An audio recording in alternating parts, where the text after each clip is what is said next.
बिस्मिल्लाहिर्रहमानिर्रहीम। अभी हम लोग भारी हरूफ सीख रहे हैं, तो इसमें हम लोग कुछ नए भारी हरूफ सीखेंगे। इसमें हम लोग 3 भारी हरूफ सीखेंगे, धे, ढे और ढ़े। हम लोग इस चीज़ को अच्छी तरह सीख चुके हैं कि उर्दू में जो दो चश्मी हे होता है, इस हरफ से पहले उर्दू के बाज़ हरूफ मिल करके एक नया हरफ बना देते हैं। जैसे हम लोगों ने इसमें भे सीखा था, ये बे में दो चश्मी है मिल करके बन गया था भे। चूँकि बे में दो चश्मी है मिल जाता है आसानी से, इसलिए भे को एक साथ लिखा गया था। लेकिन हम लोग ये भी जानते हैं कि उर्दू में जो 4 लेटर्स होते हैं, अलिफ, रे, दाल, वाव, इसके बाद आने वाले लेटर्स पहले वाले लेटर से नहीं मिलते। मतलब अलिफ के बाद जो लेटर आएगा वो अलिफ से नहीं मिलेगा, और इसी तरह रे, दाल, वाव या इसके ग्रुप के कोई भी लेटर्स आएंगे वो आने वाले लेटर से नहीं मिलेंगे, बाद में आने वाले लेटर से नहीं मिलेंगे। तो जब हम एक नया लफ्ज़ धे, हिंदी में द के बाद ध होता है, तो उसी को हिंदी उर्दू में धे बोलते हैं, आवाज़ निकलती है ध की। तो दाल के साथ लिखा जाएगा, लेकिन इसे एक साथ नहीं लिख करके अलग अलग लिखेंगे, लेकिन करीब करके लिखेंगे। तो और इसको एक हरफ पढ़ेंगे, ये हरफ कहलाएगा धे, मतलब ध। हमें अगर धान लिखना है तो क्या करेंगे, पहले हम धे लिखेंगे, तो ये धे हो गया। अब अलिफ लगाने पर धा की आवाज़ निकलेगी, तो इसमें अलिफ हम मिला देंगे, तो ये हो गया धा, और नून साकिन है तो ये हो गया धान। यहाँ पर धा पे ज़बर है, धे अली ज़बर धा, नून साकिन धान। इसी तरह से धूप लिखने के लिए हम पहले धे लिखेंगे, तो पहले दाल लिखेंगे, उसके बाद दो चश्मी है मिलाएंगे, तो इसमें हमें फिर वाव मिलाना पड़ेगा और पेश लगा देंगे, तो ये हो जाएगा धूप। ध्यान दें, अगर हम सिर्फ दाल में है मतलब धे पर सिर्फ पेश डालेंगे तो ये धू होगा, हिरसू। लेकिन धू लिखने के लिए वाव भी लगाना होगा, तो ये धू हो गया और ये पे, धूप।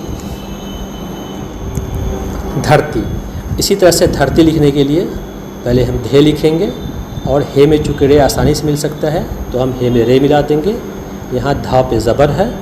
ध्यान दें, दाल और हे अलग अलग लेटर नहीं है, ये दोनों मिलके एक नया लेटर धा है, यानी धे है। उसके बाद ते का जो एलोग्राफ होता है, जो बे ग्रुप का होता है, 3 तरह का होता है, एक ये ऐसा, एक ऐसा और एक ऐसा।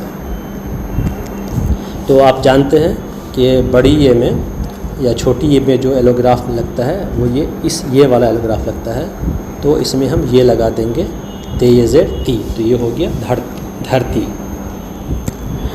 जिधर लिखने के लिए यहाँ ध का इस्तेमाल लफ्ज़ के बीच में है, तो जीम और धे होगा। तो जीम को धे में हम बहुत आसानी से मिला सकते हैं। तो पहले दाल लिखेंगे, फिर हे को रे से मिला देंगे, जीम ज़ेड जी और धेरे ज़बर धर, ये हो गया जिधर। इसी तरह किधर लिखना और भी आसान है। काफ की पहली शक्ल लिखेंगे, मतलब अगले सिरे को लिखेंगे, एलोग्राफ लिखेंगे और ये इसमें दाल मिला देंगे।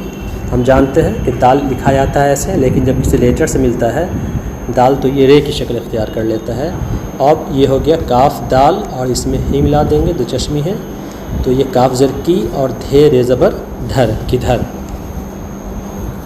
बुध, बुध लिखें, कैसे लिखेंगे, बुध में पहले बे का एलोग्राफ लिखेंगे, फिर दाल मिलाएंगे और उसके बाद दो चश्मे लिख देंगे, तो ये हो जाएगा बुध। बुध मतलब होता है, ऐसे महात्मा गौतम बुद्ध को भी बुध कहा जाता है। और बुध एक डे भी होता है, मंगल के बाद जुमरात से पहले। और अक़ल, फ़हम, ज़हानत को भी बुध कहा जाता है। और उसके अलावा एक प्लैनेट भी हमारा जो है, जो सूरज से सबसे करीब है, मर्क्यूरी, इसको उर्दू में उतारिद कहते हैं।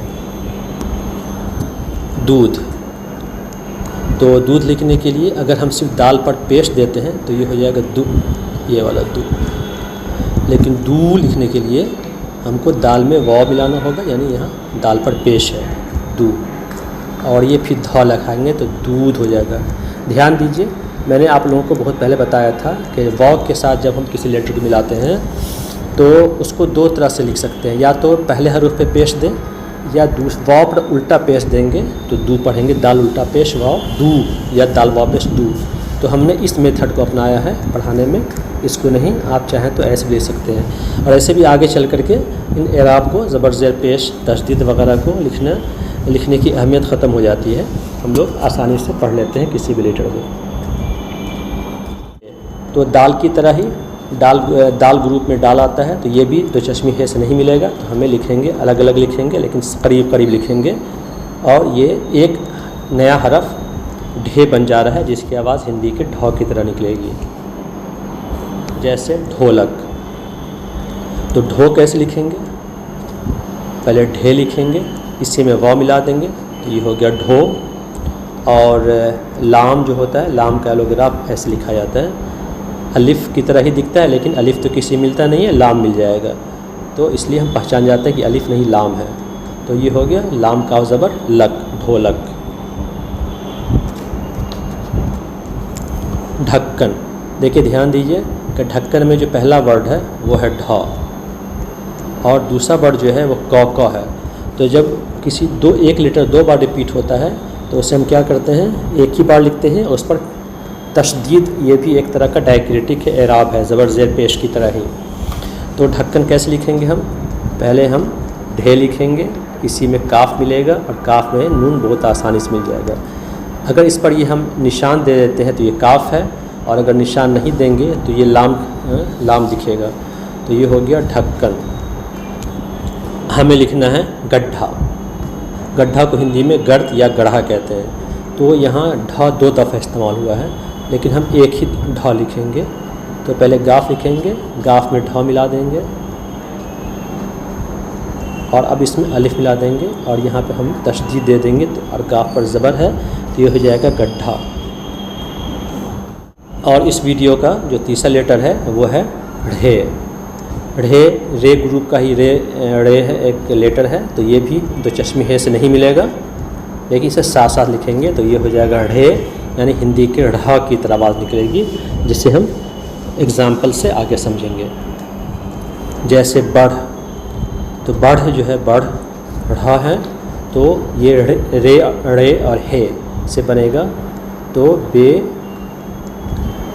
रे और हे, तो ये हो गया बढ़। और अगर हमें बढ़ना लिखना है तो ये और आसान है, पहले बढ़ लिखेंगे, इसी में नून लिखेंगे, इसी में अलिफ मिला देंगे, तो ये हो जाएगा बढ़ना। इसी तरह से चढ़ या चढ़ना, तो चढ़ कैसे लिखेंगे? चे में रे मिल जाएगा, तो रे लिखेंगे, पहले रे लिखेंगे, और इसमें हे मिलाएंगे, दो चश्मे हैं, तो ये हो गया चढ़। और चढ़ना कैसे लिखेंगे? जब हम चढ़ लिखना सीख चुके हैं, तो चढ़ना भी लिखना आसान है, पढ़। तो पे में ढे मिला देंगे, ये हो जाएगा पढ़। और पढ़ना, तो पढ़ लिख लेंगे पहले, और उसमें नून और अलिफ मिला देंगे, तो ये हो जाएगा पढ़ना। अब इन हरूफ को मिलाकर आपको लफ्ज़ बनाना है। जैसे बे में धे मिला हुआ है, तो ये क्या हो जाएगा? हम जानते हैं बे में धे मिलेगा तो या तो बद होगा, या बिद होगा, या बुध होगा। तो हम जानते हैं कि बुध एक लफ्ज़ है, तो ये हो गया बुध। इसी तरह से ये आप तीनों को आप लोग लिखिए, ये आप लोगों का होमवर्क रहा। यहाँ 4 अल्फाज मैंने लिखा है, किधर, धूप, दूध, पढ़। इसमें आप लोगों को भरना है खाली जगहों पे, और ये ज़्यादा आसान है। नीचे अल्फाज के हरूफ को अलग अलग करके लिखने हैं, जैसे यहाँ पर मैंने कलर से वैसे अलग कर दिया है आपको। तो यहाँ पे आपको लिखना है इस खाने में। ध्यान दीजिए, ढे एक लेटर है, यहाँ पे एक अलग हरफ है। यहाँ पे जो ढलान है, ये कलर अलग अलग नहीं हो पाया, इसमें लाम और अलिफ 2 लेटर मिला हुआ है। और अपने सारे होमवर्क को आप हमारे ईमेल आईडी 5 मिनट academy@outlook.com पे भेज दीजिए। इंशाअल्लाह ताला मैं उसे चेक करके फिर आप लोगों को इसका जवाब भी भेज दूँगा। तो यहीं पर हमारा ये वीडियो ख़त्म होता है। हमारा अगला वीडियो जो है वो खे और घे, जो काफ और गाफ से मिलकर बना है, इस पर मुश्तमिल होगा। तब तक के लिए हमें इजाज़त दीजिए।